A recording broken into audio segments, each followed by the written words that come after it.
ஆஹா கல்யாணம் சரியில்ல. அடுத்த வர எபிசோட்ல நம்ம விஜய் இருந்துட்டு இது பிரபாவோட வாழ்க்கை.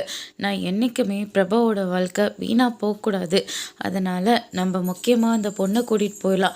அப்படி அந்த பொண்ணு கிடைக்கலன்னா கூட பரவாயில்ல. இப்படிப்பட்ட ஒரு மாப்பிள்ளை பிரபாவுக்கு தேவையே இல்லை. அதனால இந்த கல்யாணத்தை முதல்ல போய் நிப்பாட்டலாம் அப்படின்ற மாதிரி சொல்கிறாரு. அதுக்கு அடுத்ததாக பார்த்திங்கன்னா விஜய் இருந்துட்டு நம்ம கொஞ்ச நேரம் முகூர்த்த வரைக்கும் அந்த பொண்ணை நம்ம தேடலாம் அப்படின்னு பொண்ணை போய் தேடுறாங்க. அதுக்கு அடுத்ததாக பார்த்தீங்கன்னா இப்போ நீயே மணமேடைக்கு நடந்த எல்லா விஷயத்தையும் சொல்லு. அப்படி இல்லாட்டி பிரபாவோட வாழ்க்கையும் போயிடுமா அப்படின்ற மாதிரி சொல்லிடுறாங்க.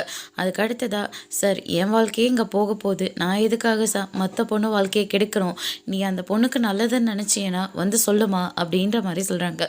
அதுக்கு அடுத்ததா தாலி கட்ட வேண்டிய அந்த நேரத்தில் போயிட்டு சூரிய இருந்துட்டு கல்யாணத்தை நிறுத்துங்க.